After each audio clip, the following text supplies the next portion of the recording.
Umenipendelea. Umenipendelea.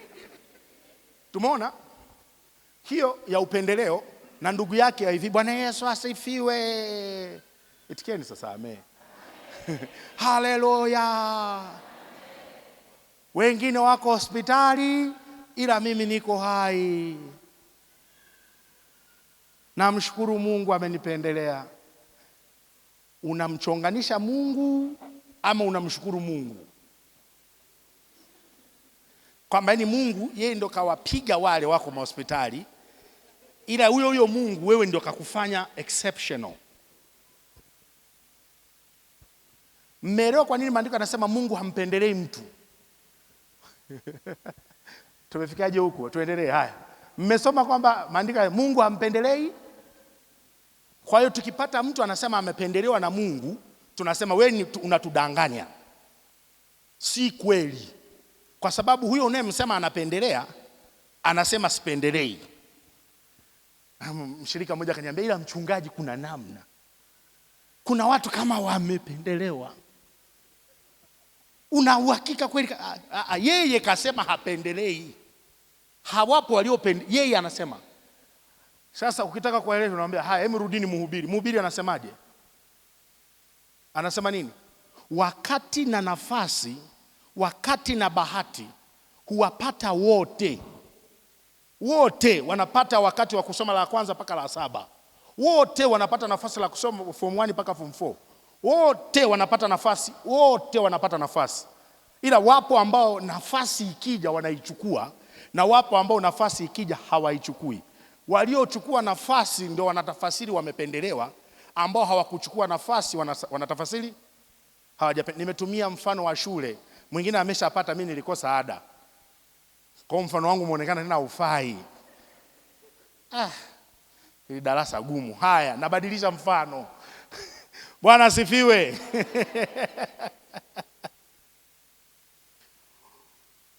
Kipindi ambapo wengine wanafukuzia kupata kitu fulani, kuna mrokole kalala kitandani.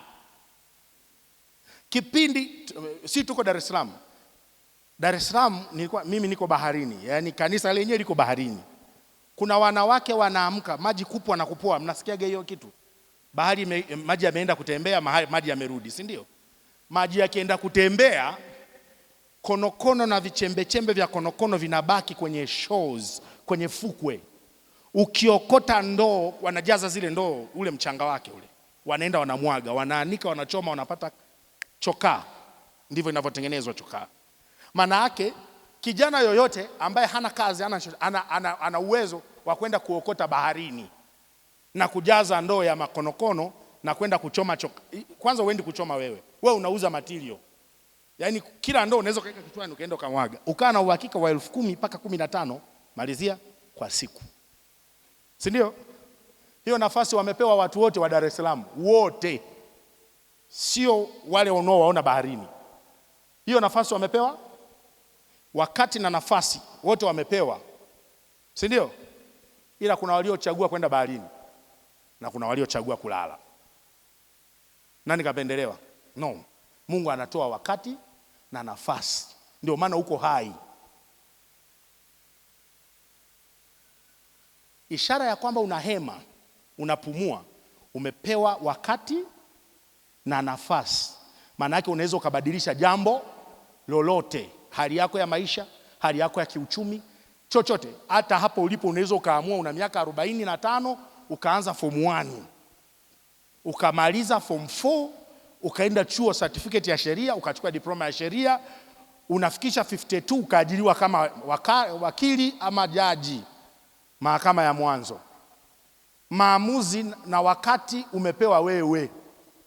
Wakati na nafasi wamepewa watu. Maamuzi ya kutumia ndipo tunapotofautiana. Hapa ndipo tunaona wengine wamependelewa kwa kuwa walijua kutumia nafasi na wakati. Na ambao wameshindwa kutumia nafasi na wakati wao, wanawaona walioweza kutumia nafasi na kama ila Mungu apendelei. Ndio maana anasema nanyesha mvua kwa waovu na kwenye haki. Hakuna mtu anasema mvua ilinyesha tu kwa walokole. Mvua inanyesha kwa wote. Bwana Yesu asifiwe. Wangapi jua lao wakali kuliko la basi jua lenu limepunguzwa kwa kuwa ni wenye haki. Alafu jua la waovu ni kali kidogo. Jua linawangaza lile lile kwa wote. Ila namna ambavyo unatumia sasa uliopewa na Mungu ndio inaotupa kutofautiana. Sasa tuna watu ambao nafasi walizipoteza, tukubali.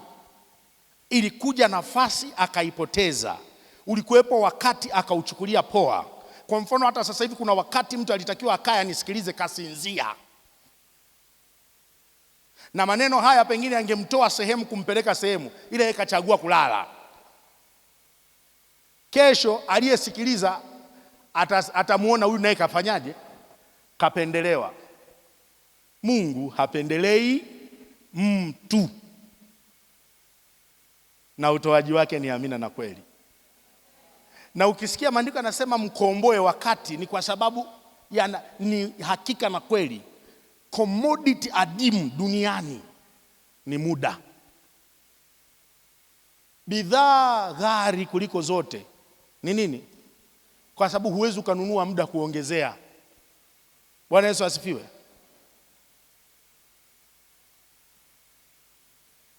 Upo.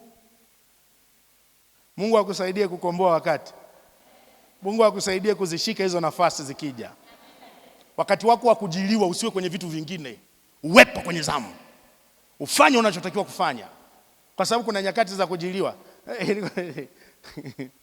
Mzee wangu baba atakuwa anajua na mama atakuwa anajua. Umeshaenda chuo cha Biblia hapo ungakutana na mzee wa miaka 68.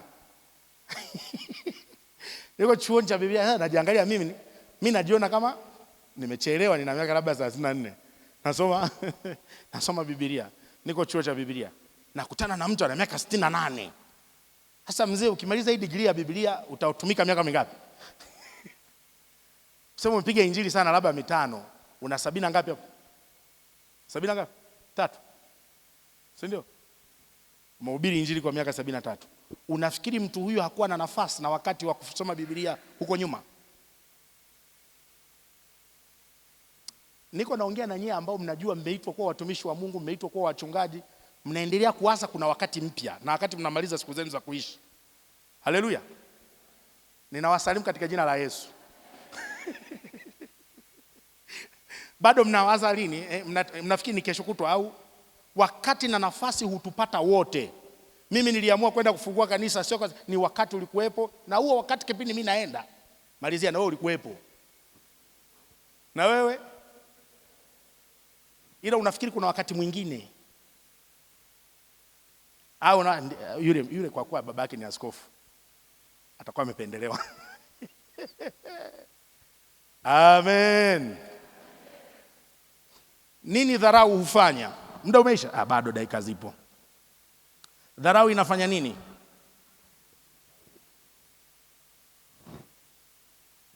Dharau ni hali ya kuwa na majivuno ya ndani. Unaweza tu usiyaseme. Majivuno ya ndani.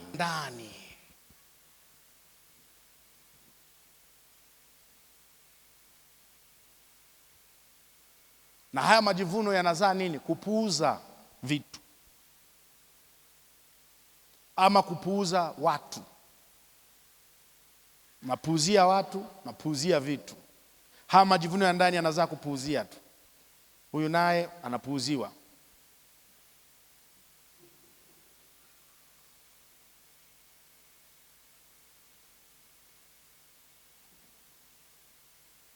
Kwa namna hiyo ya kupuuzia imeleta madhara kwenye maisha ya watu wengi sana. Watu wengi wameumizwa kwa kupuuza. Wengine walikuwa wanasemeshwa mambo ya kuwasaidia, ila wakafanyaje? Wakapuuza. Wakasafa, wakapata maumivu, wakapitishwa kwenye vitu vigumu kwa sababu hiyo majivuno ya ndani yakasababisha wapuuze.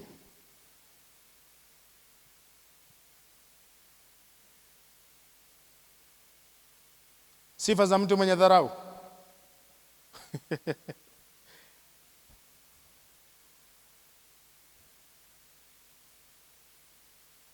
Kabla tuzisema sifa, Bwana akusaidie kuwa mbali na kuwa na mtu mwenye dharau. Uwe mbali na masuala ya kupuuzia vitu. Kuwa mbali na mambo ya kupuuzia. Ushasikia wale wanasema nilisikia kabisa Roho wa Mungu aliniambia, ila nikaenda tu. Nilikuwa nasikia habari ya mchungaji mmoja Jumapili, alikatazwa usipande pikipiki. Hii safari usiende kwa pikipiki. Akasema nimesikia, sawa. Ilipofika saa 4 usiku, akasema nitafutieni bodaboda.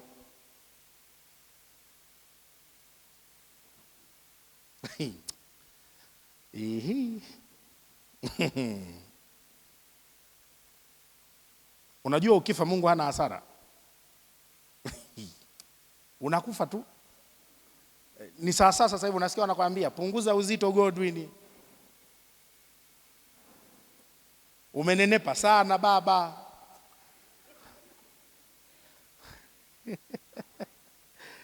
Nene unaenda wapi? We pungua kidogo baba. Alafu umo tu, lete soda, twende. Twende. Daktari mmoja akaniambia sasa hivi umeshakula vyakula vya miezi hivyo 4. Yaani upo leo, ila miezi mingine 4 utakiwi kula.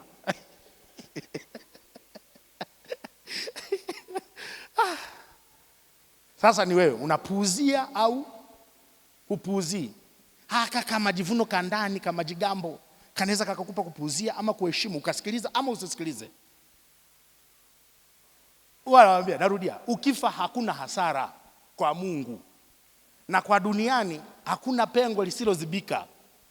Wewe ni mchungaji, atainuka mchungaji mwingine kutoka kwenye kanisa lako, anaendelea haleluya, Bwana asifiwe. Wewe ushasahulika. Kwa kujilinda, unajilinda sasa hivi uko hai. Bwana asifiwe. Pa kujilinda unajilinda, upuuzii. Pa kusema nenda gym, unachagua upuuzie ama uende gym. Endelea sasa, weka na ya kiroho. Funga hapa, unachagua mwenyewe ufunge ama. Mama mtumishi, soma Biblia, unasikiliza, unachagua sasa, nisome au niwe ninja tu. Hubiri Injili, ni hubiri au niwe tuli mtu la kanisani ambalo halina matunda yoyote. Ni hapa unasikia vinapuuziwa ama vinakaa.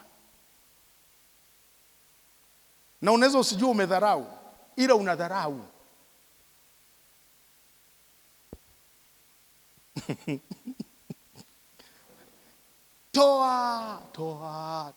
Toa ubarikiwe. Unasikia yanaingia hapa. Siku hizi hayatokei huko. Yalipoingilia hapo ndipo yanapotokea. Toa ubarikiwe linaingia hapo linachomokea hapo. Halina hata muda wa kupita mpaka kufika huko. Lisije likaleta uponyaji. Wazee wa kanisa wanaweza kama watumishi toeni zaka. Zaka. Tunakusikiliza tu. Kwanza siku hizi tuna maandiko tumeshajua na sisi Biblia.